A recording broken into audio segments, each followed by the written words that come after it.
ભાઈઓની લાટ બહેને રાખી દે.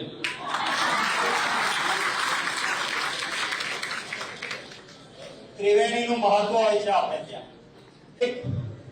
આપણી સૌની બહેન, બનાસની બહેન ગેનીબેનનું સન્માન. બીજું,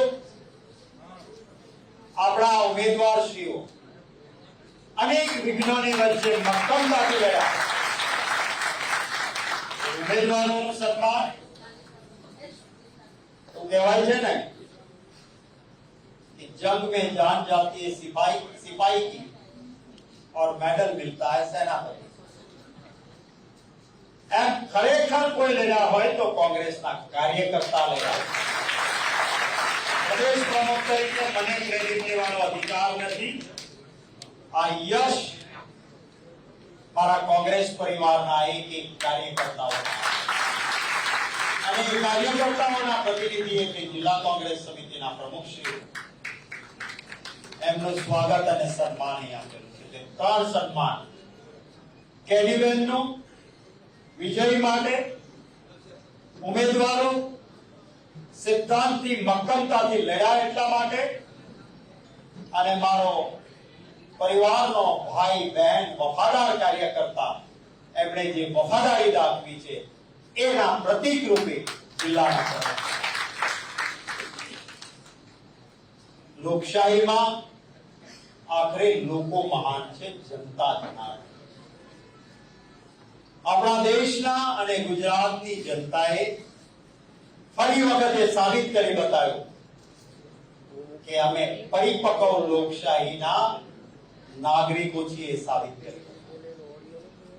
એક તરફ બનાસની બેંક હતી અને બીજી બાજુ બનાસની બેંક. એક બાજુ નાના કોથળા થલવાતા હતા અને બીજી બાજુ મારો કોઈ ગરીબ ભાઈ 2-5 રૂપિયા લઈને લાઈન લગાડીને બેંકને પૈસા. આ બેની લડાઈમાં બનાસની બેંક હારી અને બનાસની બેંક જીતી. આ લોકશાહી. આપણા પાસે ચૂંટણી લડવા માટે જે નાણાં હોવા જોઈએ એ આપણા એકાઉન્ટ ફ્રીઝ કરી દીધા. બીજી તરફ સુપ્રીમ કોર્ટે જાહેર કરાયું ઇલેક્ટોરલ બોન્ડનું. એ પછી ખબર પડી 82 અબજ 52 કરોડ ભાજપ પાસે ઓફિશિયલ હતા, અનઓફિશિયલ તો પાર નહીં. અને કોંગ્રેસ વગર રૂપિયે ચૂંટણી લડતી હતી. અને આ બે પરિસ્થિતિમાં કોંગ્રેસનો કાર્યકર્તા મક્કમતાથી લડ્યો છે અને સલામ કર્યો. મારા ઉમેદવારશ્રીઓ મજબૂતીથી ચૂંટણી લડ્યા છે અને સલામ કર્યો. ઇતિહાસે જીતનો જ લખાય એવું જરૂરી નથી. સિદ્ધાંત સાથે લડાઈ લડો તો હાર કે જીત નહીં, સત્યને લઈને સિદ્ધાંતથી લડનારાનો ઇતિહાસ હંમેશા લખાય. સોનિયા ગાંધીજીનું નેતૃત્વ સતત પ્રોત્સાહિત આપણને કરતું રહ્યું. સતત એમના માર્ગદર્શન અને આશીર્વાદ મળતા રહ્યા. એમનો આભાર. આપણા પ્રભારી મુકુલ વાસનિકજી એક નાના કાર્યકર્તાની માફક કોઈ અહંકાર વગર આપણી વચ્ચે સતત કામ કરતા રહ્યા. એમનો હૃદયપૂર્વક આભાર. આપણા એઆઈસીસી ના ત્રણેય સેક્રેટરીશ્રીઓ સતત ઘૂમતા રહ્યા. ત્રણેય આપણા સેક્રેટરીશ્રીઓનો, ખાસ કરીને રામકિશન ઓઝાજીના ઝોનમાં જીત મળી. કોંગ્રેસ પક્ષના નેતૃત્વનો ગુજરાતના તમામ નેતાઓ એક હતા. કોઈએ ક્યાંય પણ બીજો સૂર નથી ઉભો કર્યો. અને એટલા માટે 5-5 લાખથી જીતશું કહેનારાને જડબાતોડ જવાબ મળ્યો હોય તો કોંગ્રેસ પરિવારની એકતાના કારણે મળ્યો છે. સૌ નેતાઓનો મંચ પર બિરાજમાન એમનો આભાર. અમિતભાઈ ચાવડા પોતે ચૂંટણી લડતા પણ આખા ગુજરાતની ચિંતા રોજ 2-3 વખત મારા સાથે વાત કરી દીધા. સીએલપી લીડર તરીકે અગાઉ એમણે તાલુકા કક્ષા સુધી જઈને કામ કરવાનો પ્રયત્ન કર્યો.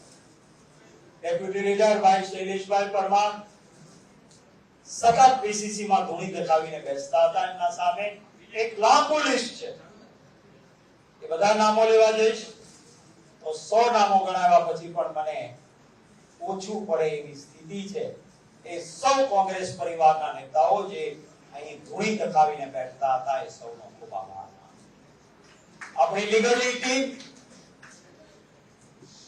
નહીતર એવું કહેવાય છે કે આપણે પેલા રેલવેના પ્લેટફોર્મ ઉપર જઈએ ને ત્યાં એક વજન માપવાનો કાંટો હોય, એની ઉપર ઉભા રહો તો આમ ચક્કર ફરે ને લાઈટો લબક જબક થાય, પણ એમાં રૂપિયાનો સિક્કો ન નાખો ત્યાં સુધી વજન ન આવે ને પાછળ લખેલું ભવિષ્ય ન આવે.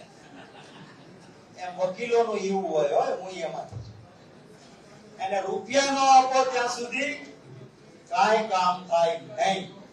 હું આપણા લીગલ સેલના વકીલ મિત્રોની ટીમનો આભાર માનું છું. એક પણ રૂપિયો લીધા વગર સતત આપણને મદદ કરી.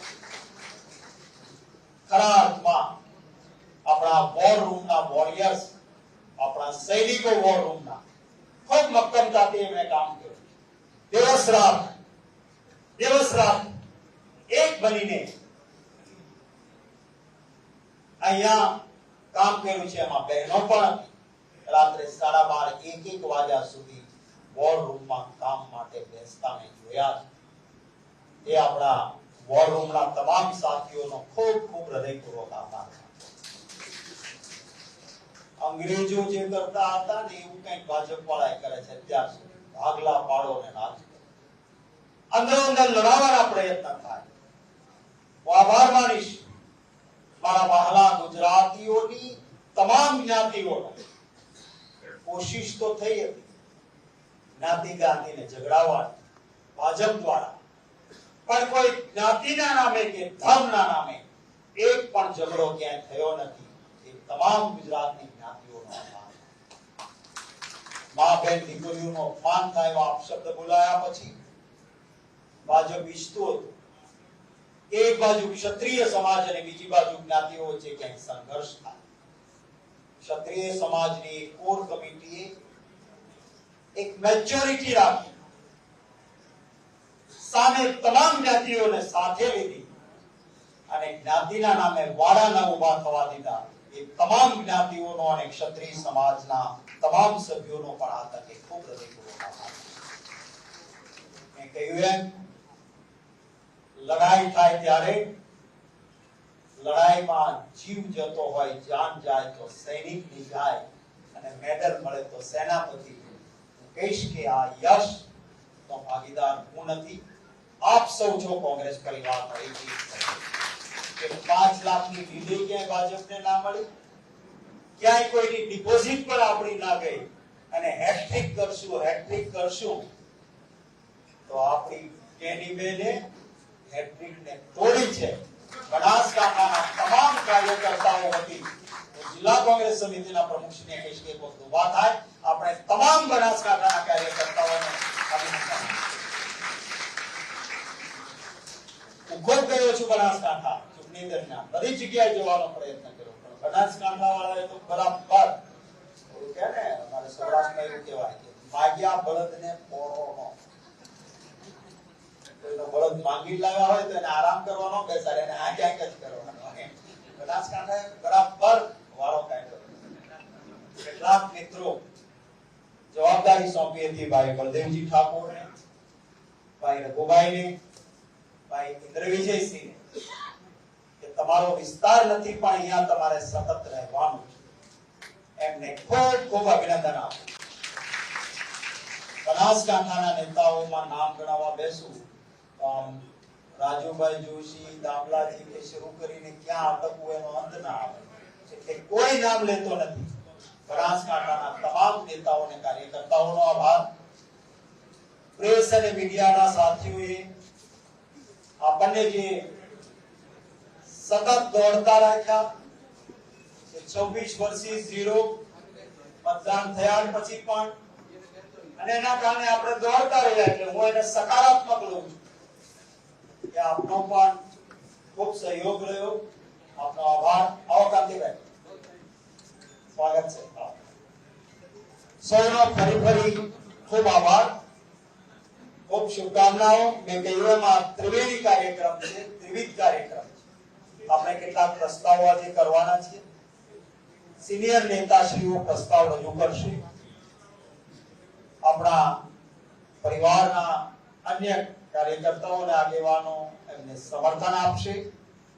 એ પ્રસ્તાવ સાથે પ્રવચનો અને ત્યારબાદ જે કોઈ વ્યક્તિ જ્ઞાનીબેનને ફુલાર કરવા માંગતા હોય, જ્ઞાનીબેન સાથે સેલ્ફી લેવા માંગતા હોય, જ્ઞાનીબેનને હગ કરવા માંગતા હોય, જ્ઞાનીબેનને હાથ જોડવા માંગતા હોય કે હાથ મિલાવવા માંગતા હોય, આ બેન અમારી ઓલ ગ્રુપ છે, તમારા માટે ટાઈમ આપશે. અહીંયા રોકાશે, મળશે બધાને. આજે આજનો દિવસ એમને નામ છે, જ્ઞાનીબેનને નામ છે.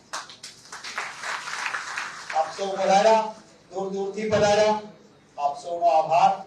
હું તો કહીશ કે જ્ઞાનીબેન તમે 1000 આપશો અને ચોક્કસ આશાનું કિરણ ત્યાં ચૂંટણીઓ આપણા માટે ઉભી થઈ. ભાજપ માત્ર 2 જ સંસદ સભ્યો જીત્યા હતા. એક મહેસાણાથી ને એક બીજેથી, માત્ર 2 જ હતા અને 2 માંથી ક્યાં પહોંચ્યા હતા. આપણે તો અત્યારે ઉપર સેન્ચુરી કરી છે, અહીંયા પર ખાતું ખોલ્યું છે. આવતા દિવસોમાં સંગઠનનું કામ મજબૂત કરવાનું છે. અને બહુ બધા કહે છે કે પ્રદેશનું માળખું જલ્દી બનાવો, બરાબર ને? બરાબર, જલ્દી નથી બનાવવાનું. હું તમને જેને પ્રદેશના માળખામાં રહેવું હોય એ બાયોડેટા આપે શૈલેષભાઈને 3 મહિના સુધી એક તાલુકાની અથવા એક જિલ્લા પંચાયતની સીટની જવાબદારી આપીશ. ત્યાંના બૂથ થી માંડીને મજબૂત માળખું તૈયાર કરીને જે આપી શકે એ 3 મહિના પછી સંગઠનમાં આવશે.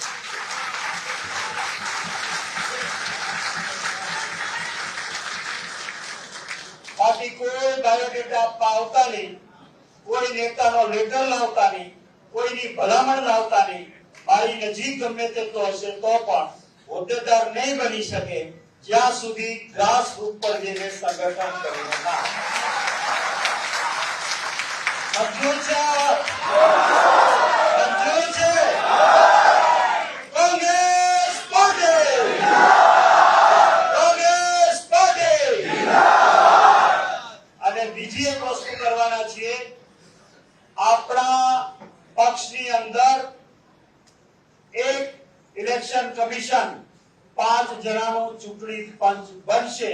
આંતરિક લોકશાહી માટે જ્યાં જરૂર પડશે ત્યાં કાર્યકર્તાના અભિપ્રાયના આધાર પર ઇલેક્શન કમિશન જરૂર પડશે તો ઇલેક્શન કરાવશે અને કાર્યકર્તાના અવાજ પર નિમણૂક થશે.